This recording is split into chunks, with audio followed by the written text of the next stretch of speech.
हरियाणा के वन मंत्री कंवरपाल गुर्जर यमुनानगर जिले के छछरौली खंड के बहादुरपुर के निवासी हैं। उनके गांव से मात्र 5 किलोमीटर की दूरी पर क्लेसर रेंज के चांदसोत बैरियर के सामने क्लेसर जंगल से तस्करों ने खैर के बेशकीमती आधा दर्जन पेड़ों को काट लिया। तस्करों ने खैर के पेड़ को काटने की यह पहली घटना नहीं है।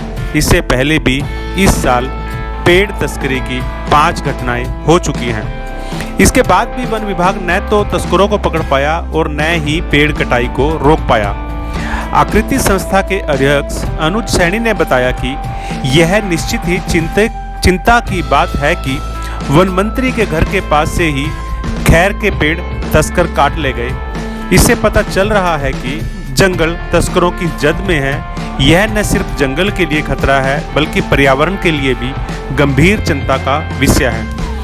हरियाणा में एकमात्र नेशनल पार्क क्लेसर है। इस जंगल में शाल और खैर के पेड़ों की संख्या बहुत ज़्यादा है। राष्ट्रीय उद्यान घोषित होने की वजह से यहाँ से एक भी पत्ता जंगल से बाहर नहीं जा सकता। यहाँ शाल के पुराने पेड़ हैं जिस पर भी तस्करों की नज़र अक्सर रहती है। पर्यावरणविदों का कहना है कि वन मंत्री के घर के नज़दीक से खैर तस्करी होना बड़ी बात है। इससे यह भी पता चल रहा है कि वन मंत्री के घर के आसपास ही पेड़ सुरक्षित नहीं है तो प्रदेश के जंगलों की स्थिति क्या होगी। अनुज सैनी ने बताया कि खैर की लकड़ी बेहद कीमती होती है। प्रति क्विंटल लकड़ी 7 से 8 हज़ार रुपये में बिकती है।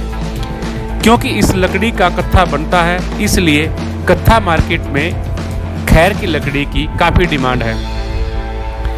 पर्यावरणविद भीम सिंह रावत ने बताया कि खैर तस्करी में वन विभाग की भूमिका पर भी सवाल उठ रहे हैं क्योंकि विभाग पेड़ों पर नियमित तौर पर नंबर नहीं लगाता।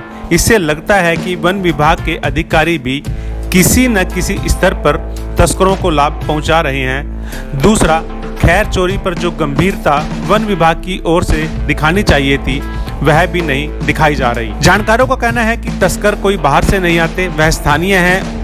उनकी पहचान करना मुश्किल काम नहीं है, पर क्योंकि किसी न किसी स्तर पर वन विभाग के कुछ अधिकारी या कर्मचारी भी तस्करों के साथ मिले हुए हैं इसलिए कार्यवाही ढीली ही रहती है। भीम सिंह रावत ने बताया कि खैर तस्करी क्लेसर के जंगलों में बड़े समय से होती रही है। उम्मीद तो यह थी कि मंत्री जब स्थानीय है तो तस्करी पर रोक लगेगी, लेकिन अभी तक ऐसा होता नजर नहीं आ रहा। रावत ने बताया कि तस्करों का एक बड़ा नेटवर्क है। इसमें पेड़ काटने वाले, पेड़ को ट्रांसपोर्ट करने वाले और बाद में इसे बेचने वाले लोग शामिल हैं। इनके संबंध कत्था बनाने वाली यूनिट संचालकों से होते हैं जहां तस्करी की लकड़ी से कत्था बनाया जाता है। चांदसोत बैरियर ताजेवाला के सामने जंगल से जिस जगह से खैर के बेशकीमती पेड़ काटे गए हैं वहां ना तो वन विभाग द्वारा मौका मुआयना किया गया और ना ही कोई अधिकारी अभी तक गया। तो ऐसे में सवाल यह भी पैदा होता है कि जब विभाग को चिंता ही नहीं है तो कैसे तस्करों पर नकेल कसी जाएगी। हालांकि वन मंत्री कंवरपाल गुर्जर ने दावा किया है कि वनों की सुरक्षा सर्वोपरि है। कभी भी पेड़ के कटने का मामला आता है तो तुरंत कार्रवाई की जाती है। जहां से खैर कटे हैं वहां पर जांच करवाकर तुरंत कार्रवाई की जाएगी। लेकिन मंत्री के इस दावे के विपरीत अभी तक तस्करों का सुराग नहीं लगा। वन विभाग के अधिकारी यह तक नहीं बता पाए कि खैर तस्करों की पहचान के लिए कोई टीम बनाई गई या नहीं। पर्यावरणविदों का कहना है कि इस मामले में बस औपचारिकता भर हो रही है। यह भी एक कारण है कि तस्करों के हौसले बुलंद होते जा रहे हैं। क्लेसर नेशनल पार्क 13,000 एकड़ में फैला हुआ है। यह हिमाचल प्रदेश और उत्तराखंड के राजाजी राष्ट्रीय पार्क से लगता है। क्लेसर में तेंदुए, हाथियों, लाल जंगली पक्षियों के लिए एक लोकप्रिय स्थान है।